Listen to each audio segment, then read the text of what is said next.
ఓం నమ శివాయ. నమో కాళభైరవాయ నమ. నమో రాజమాతాంగియ నమ. ప్రియమైన నా ఆత్మబంధువులందరకు, విధాత టీవీ ప్రేక్షకులకు అందరూ కాళభైరవుని అనుగ్రహంతో సుఖ సంతోషాలతో ఉండాలని కోరుకుంటూ మీ విశ్వసాయి గురూజీ.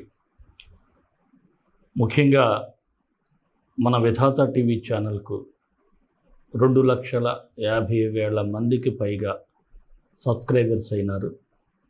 ఈ సందర్భంగా ఎంతమంది సబ్స్క్రైబర్స్ అయినందుకు మీ అందరికీ కూడా కృతజ్ఞతలు తెలియజేస్తున్నాను. అలాగే మున్ముందు మన ఛానల్ని మంచిగా ఇంకా సబ్స్క్రైబ్ చేసి మరింతగా ప్రోత్సాహం అందిస్తారని మనస్ఫూర్తిగా కోరుకుంటున్నాను. అలాగే ప్రతి వీడియోను కూడా లైక్ చేయండి, షేర్ చేయండి. ఎవరైనా సబ్స్క్రైబ్ చేయకపోతే మన ఛానల్ సబ్స్క్రైబ్ చేయండి. అలాగే శివుని గురించి తెలుసుకోవాలని చాలా తపన ఉంటుంది. సదాశివుడు అంటే మనందరికీ చాలా ఇష్టం. ఆయన వల్ల అనేకమైనటువంటి ఫలితాలు పొందొచ్చు.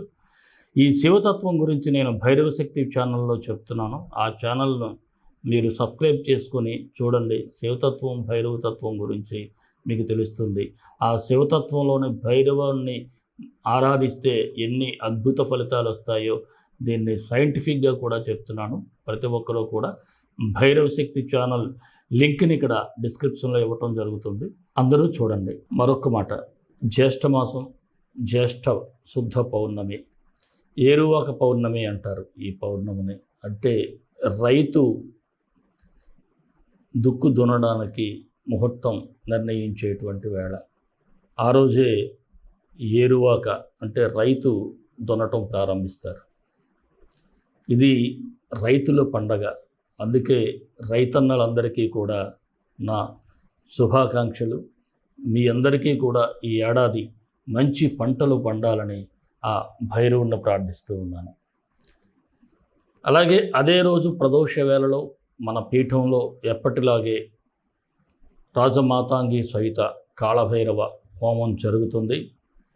ఈ పౌర్ణమికి చాలా విశిష్టత ఉంది కాబట్టి మీరు ఎవరైనా సరే ఈ హోమంలో పరోక్షంగా పాల్గొనవచ్చు. అలాగే అందరూ కూడా దోషాలు ఉన్నా లేకపోయినా, ఇబ్బందులు ఉన్నవారు లేకపోతే రాకుండా ఉండడం కోసం ఇటువంటి హోమంలో పాల్గొంటే అద్భుతమైనటువంటి ఫలితాలు వస్తాయి. అనేక మంది పొందుతున్నారు. అలాగే ప్రతి ఒక్కరికి కూడా గోత్రనామాల వీడియో పర్సనల్గా అందుతుంది. అలాగే ప్రసాదం కూడా మీ ఇంటికి చేరుతుంది. ఇంకా అన్నప్రసాద సేవ, 10 మందికి భోజనం పెట్టడం ఒక అదృష్టంగా భావిద్దాం. అందరి ఆకలిని తీరుద్దాం. మన ఆకలిని ఆ పరమేశ్వరుడే తీరుస్తాడు. అందరికీ కూడా మరొక్కసారి ఈ జ్యేష్ఠ పౌర్ణమి శుభాకాంక్షలు తెలియజేసుకుంటూ, ముఖ్యంగా రైతన్నలకు మరి హోమంలో పాల్గొనాలి అనుకునేవారు ఈ స్క్రీన్ మీద స్క్రోల్ అవుతున్నటువంటి నెంబర్కు వాట్సాప్ మెసేజ్ చేస్తే వివరాలు తెలియజేయబడతాయి. ఇంకొక మాట, మన పీఠానికి అనుబంధంగా ఒక ఆర్ఫనేజ్ హోమ్ అంటే చిన్నపిల్లలకు, ఇటు తల్లిదండ్రులు లేని వారికైనా సింగిల్ పేరెంటెడ్ పిల్లలకి మనం హోమ్ని ప్రారంభించేసాం కూడా. ఆల్రెడీ సుమారు ఒక 10 మంది వరకు పిల్లలైతే ఉన్నారు. రేపు 13వ తారీఖున స్కూల్స్ రీఓపెనింగ్. వీళ్ళందరూ కూడా స్కూల్స్కి వెళ్తున్నారు. ఇది ఎక్కడుంది ఈ ఆశ్రమం అంటే విశాఖపట్నంలో ఉంది. అది గ్రహించి ఎవరైనా పిల్లలు ఉన్నట్లయితే మేము చేర్చుకుంటాం, మీరు పంపించండి. అయితే మన హోమ్కి సంబంధించి ఒక డీటెయిల్డ్ వీడియో సపరేట్గా చేస్తాను. ప్రతిదీ ఇందులోనే చెప్తూ ఉంటే ఈ రాశిఫలాలు బాగా లేట్ అవటం, కొంతమంది ఇబ్బంది పడటం కూడా జరుగుతుంది. నేనైతే మరొక వీడియో చేస్తాను. నిజంగా ప్రేమ, దయ, సానుభూతి ఉన్నవాళ్ళు ఆ వీడియో చూడండి. తప్పకుండా చూసి మీరు స్పందిస్తారని ఆశిస్తాను. మరి వీడియోలోకి వెళ్ళిపోదాం. వృషభ రాశి, జూన్ 16 నుంచి 30 వరకు ఈ వృషభ రాశి వారికి ఎలా ఉండబోతుందో ఒక్కసారి పరిశీలిద్దాం. గత పక్షం రోజుల కంటే ఈ 16 నుంచి 30వ తేదీ వరకు కాస్త బెటర్ రిజల్ట్స్ అయితే కనిపిస్తూ ఉన్నాయి. ఏదో ఒక కొత్త ఆశ అనేది మీలో చిగురిస్తుంది. రెట్టింపు ఉత్సాహంతో పని కూడా చేయగలుగుతారు. అలాగే పెద్దల సలహాలతో ముందడుగులు వేస్తారు. ఎవరైనా పెద్దల మాట వింటే, అందుకే పెద్దవారు అంటారు, పెద్దల మాట సద్దన్న మూట అని. వారి మాట వినండి, కొంత బెటర్ రిజల్ట్స్ అయితే కనిపిస్తున్నాయి. సాధ్యమైనంత వరకు మీరు వివాదాలకు దూరంగా ఉండాలి. అనవసర విషయాల్లో తలదూర్చటం, తగుదునమ్మాన వేలు పెట్టడం, ఇది మీకు చాలా ప్రమాదకరమైనటువంటి పరిస్థితులు ఎదురవుతాయి. అందుకే ఎంత దూరంగా ఉంటే అంత మంచిది. అలాగే ఆర్థికంగా కూడా చూసినట్లయితే అనుకున్న బడ్జెట్ను ఏదో ఒక విధంగా కూర్చే పరిస్థితి అయితే ఉంటుంది. బడ్జెట్ విషయంలో మాత్రం ఎలా అయినా సరే అప్పు రూపంలోనైనా సరే తెచ్చి మీ పనులన్నీ కంప్లీట్ చేసుకుంటారు. అలాగే మీ జీవిత భాగస్వామి కూడా మీకు సపోర్ట్గా ఉండటం, అది మీకు కాస్త కలిసి వచ్చేటువంటి అంశం. అయితే కొన్ని సందర్భాల్లో మనస్సు మాత్రం నిలకడగా ఉండదు. ఎందుకో మనసు కాస్త సంచలిస్తూ ఉంటుంది. అంటే ఈ పని చెయ్యాలా మానాలా, ఏం చేయాలి, ఒక్కొక్కసారి వెళ్తూ వెళ్తూ కూడా ఎందుకో డ్రాప్ అయిపోతూ ఉంటారు. నేను ఇది చేసింది తప్ప రైటా అనేటువంటి సందిగ్ధంలో పడిపోతూ ఉంటారు. ఇలా అనేక రకాలుగా పరిపరి విధాలుగా మనస్సు పరిగెడతా ఉంటుంది. ఈ కళ్ళెం వేయకపోతే మనసుకి మాత్రం, మనసుకే కళ్ళెం లేకపోతే ఇక బుద్ధి అంటారా, దానికి నచ్చినట్లుగా అది వ్యవహరిస్తుంది. ఇక్కడ మాత్రం కాస్త జాగ్రత్తగా ఉండాలి.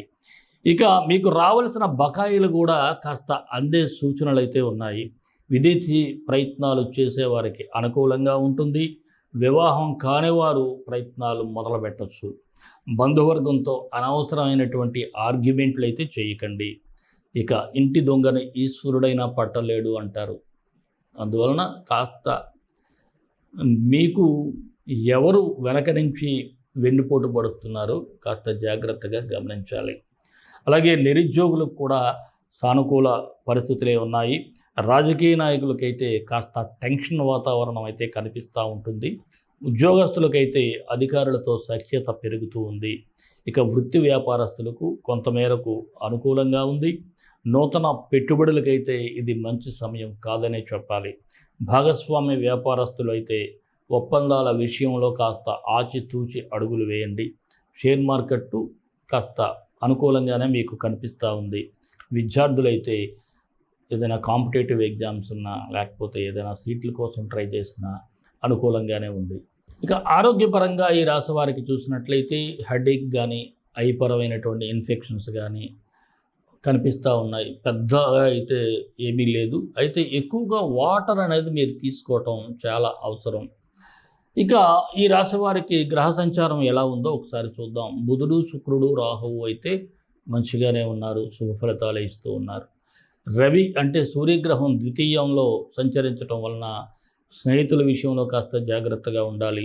దురలవాట్లు, ఏదైనా హ్యాబిట్స్ అంటే మీకు తగ్గుదాం అనుకున్నా ఎవడో ఒకడు వచ్చి పదరా అని చెప్పేసి ఏ వైన్ షాప్కు లేకపోతే మరొక చోటకు తీసుకెళ్తూ ఉంటారు. దీని వలన ఇబ్బంది పడతారు. శ్రమ కూడా అధికంగానే ఉంటుంది. అలాగే ఈ కుజుడు కూడా వ్యయంలో ఉండటం వలన, అయితే స్వస్థానం కాబట్టి అంత ఇబ్బంది పెట్టడనే అనుకుందాం. అయినప్పటికీ కూడా వివాదాలకు దూరంగా ఉండాలి. అనుకోని ఖర్చులు వస్తూ ఉంటాయి.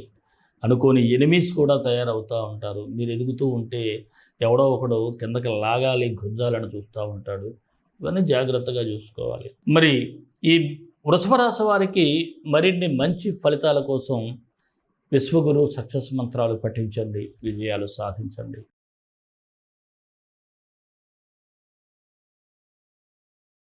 ఈ రాశివారు ముఖ్యంగా సూర్యగ్రహానికి, కుజగ్రహానికి మంత్రాలు పఠిస్తే అద్భుతంగా ఉంటుంది.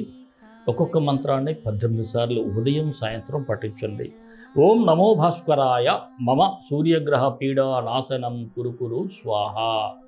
ఓం నమో భాస్కరాయ మమ సూర్యగ్రహ పీడా నాశనం కురుకురు స్వాహ. అలాగే కుజగ్రహానికి లోహితాక్షాయ విద్మహే భూలాభాయ ధీమహి తన్నో అంగారక ప్రచోదయాత్. లోహితాక్షాయ విద్మహే భూలాభాయ ధీమహి తన్నో అంగారక ప్రచోదయాత్. ఈ 2 మంత్రాలు 18 సార్లు పఠించండి. అలాగే ఈ మంత్రాలు డిస్క్రిప్షన్లో ఇస్తాం. ఏ రాశికైనా డిస్క్రిప్షన్లో మాత్రం మంత్రాలు ఉంటాయి, చూడటం మర్చిపోవద్దు. అలాగే మరి మన ఇష్టదైవం కాలభైరవుడు, కాలభైరవ గాయత్రి. కాళకాళాయ విద్మహే కాళాతీతాయ ధీమహి తన్నో కాళభైరవ ప్రచోదయాత్.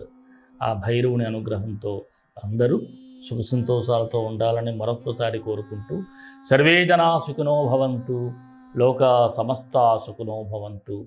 దేశం కోసం, ధర్మం కోసం, భారతీయ సంస్కృతి విలువల కోసం పాటుపడదాం. స్వస్తి.